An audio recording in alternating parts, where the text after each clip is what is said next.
Скончался коми-поэт Александр Некрасов. Ему было 92 года. Известный поэт, прозаик, заслуженный учитель школы коми АССР, ветеран народного образования республики Александр Иванович Некрасов родился 30 июля 1931 года в селе Гам Усть-Вымского района.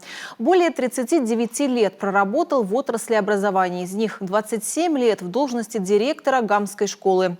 Вел работу по изучению истории народного образования, аграрной истории коми-края 20 века.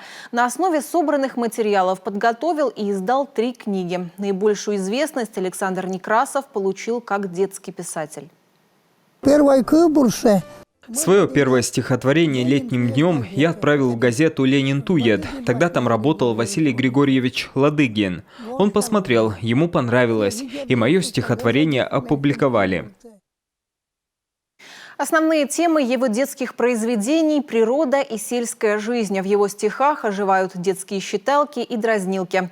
Рассказы Александра Некрасова отличаются простотой и искренностью. Они чаще всего представляют собой разные истории из деревенской жизни, воспоминания о людях коми-села, забавных и поучительных случаях, которые сохранила народная память. Прощание с Александром Некрасовым состоится 15 октября в селе Гам Усть-Вымского района.